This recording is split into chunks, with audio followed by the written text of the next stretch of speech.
So let's what we're gonna do is I want to do this Charlie Kirk thing. If we could bring that to the main show because it's hilarious. And then I want you to do your gem, and then we're gonna get to the good Dr. Chomsky. Oh hell yeah! So we want to do this Kirk thing? Yeah, let's do this Kirk thing. So I'm pretty, and I think the super chats are open. I saw somebody question if there's a problem with giving super chats, but I don't think so. Yeah, we got Erica said testing 1 2 3 with $10. So I hope that was a good test. Yeah, Erica. Go keep testing, guys. Keep testing away. Okay, I made no secret that I'm kind of like I don't know. I'm just like whatever. I can't spend my life making fun of right-wing assholes. I mean, it's part of it.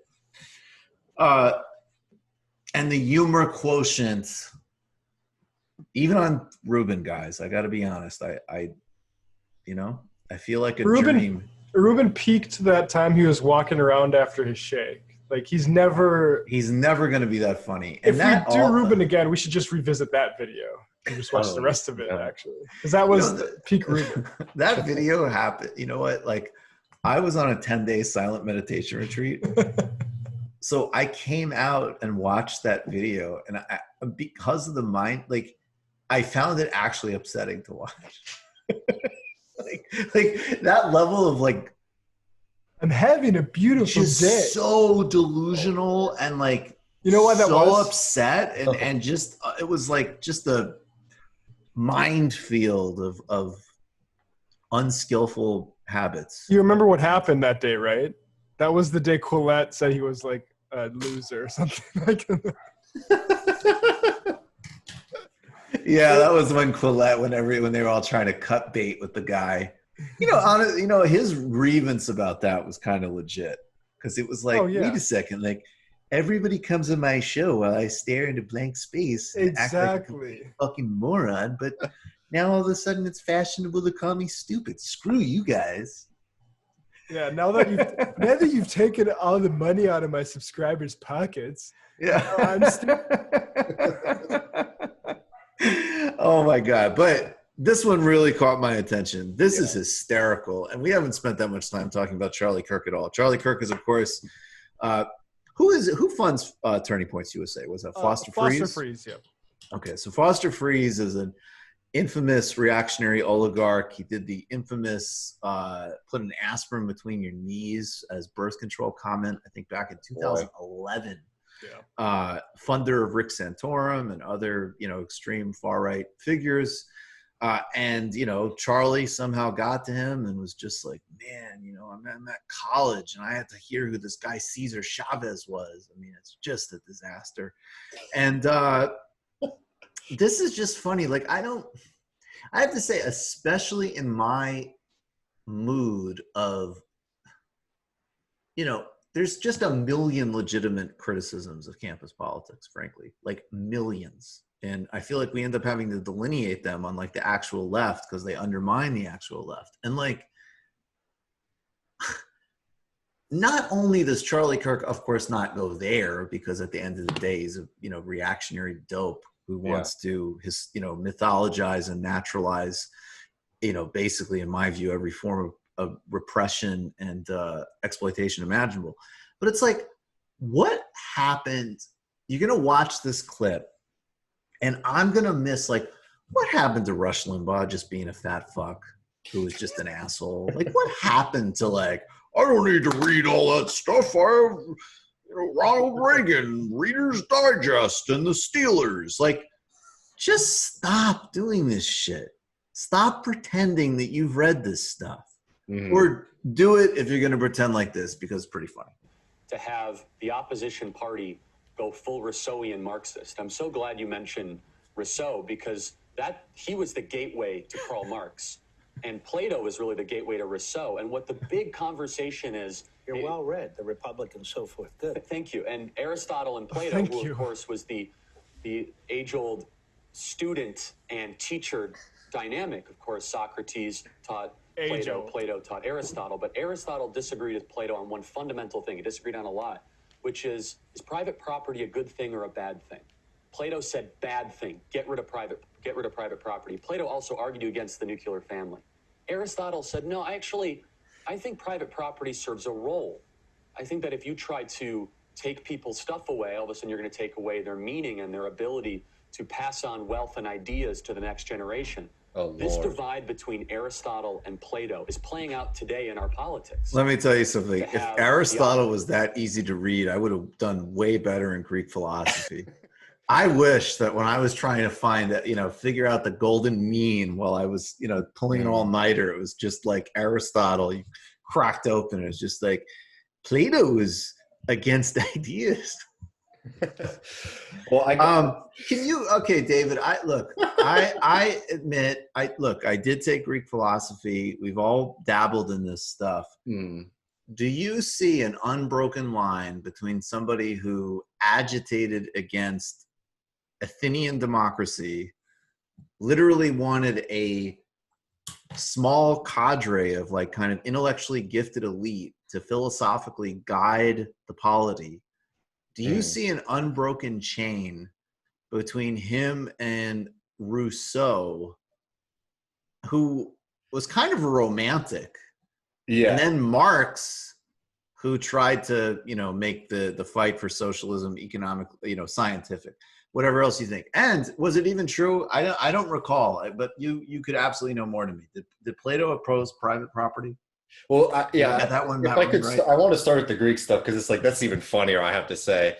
Okay, please. There was one property relation that Aristotle was very fond of, and that was the master-slave relation. Yeah.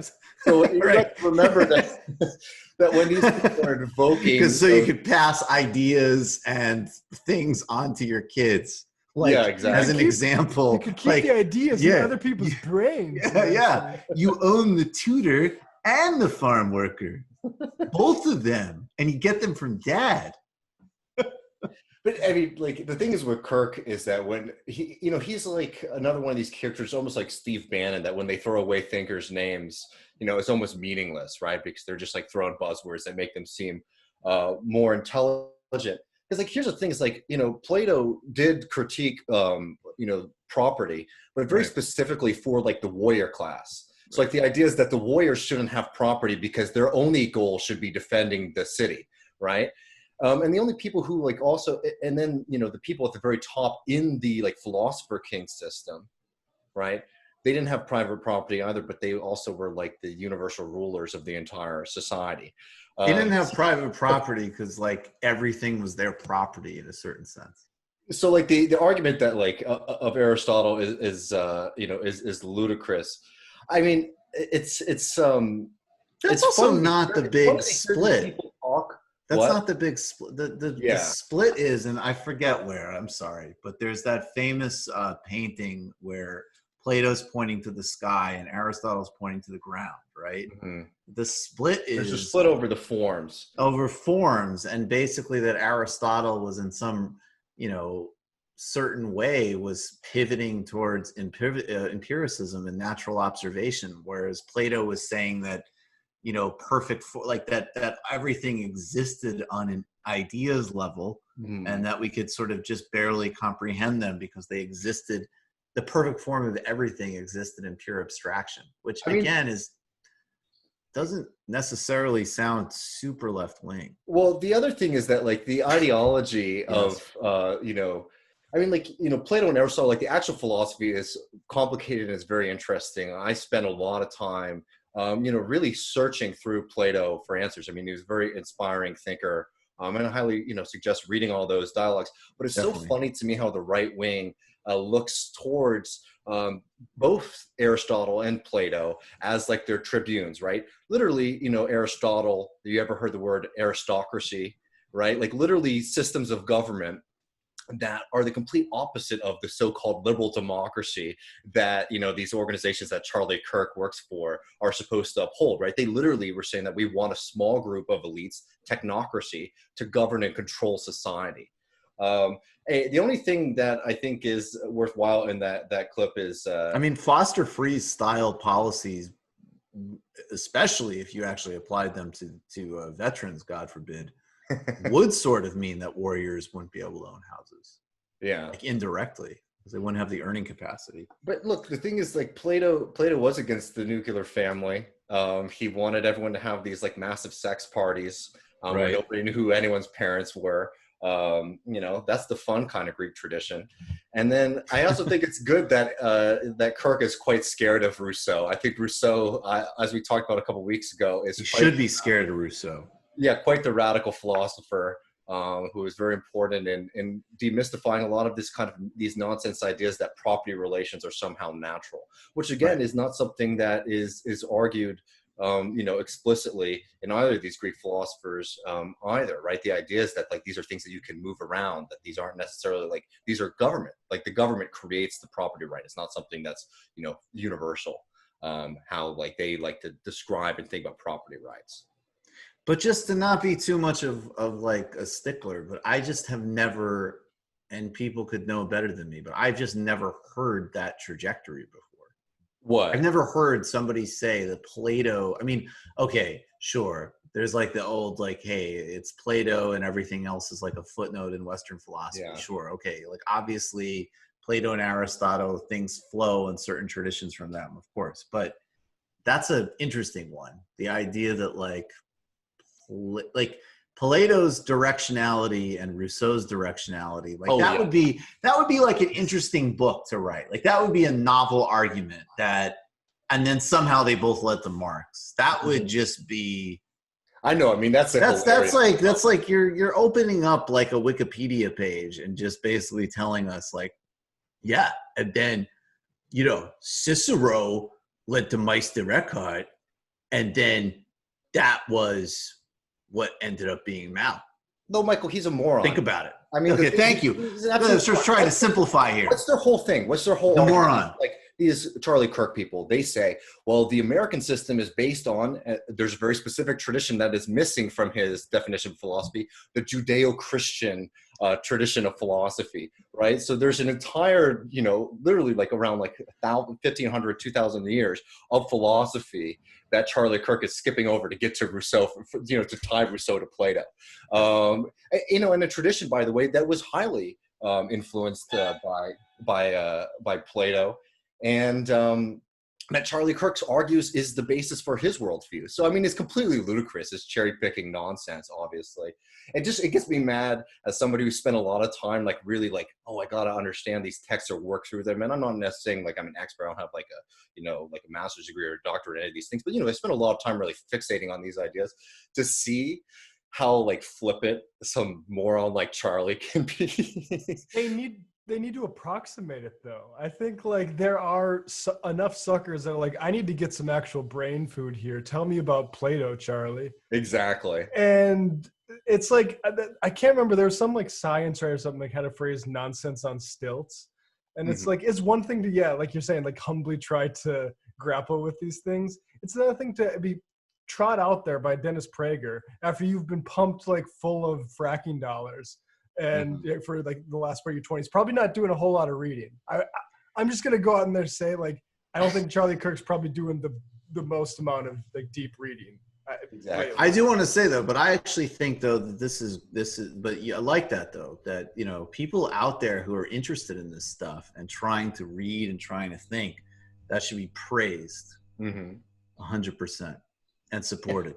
And then, you know, Charlie Kirk is and welcome to us, because you're not gonna get it come over here. We actually have read some of these things. We've actually read some of this shit. And of course, that is involved in that old teacher student. Is he doing like a Karate Kid thing when he does that? Like, I swear to God, I feel like I remember that from Karate Kid. That would actually make it less cringeworthy. Plato and Rousseau, it's like fuck Miyagi. You just watched a Michael Brooks Show video. Subscribe to get them all. Why wouldn't you? Don't be foolish. Click subscribe below and become a patron as well. Patreon.com/TMBS. Thanks, everybody.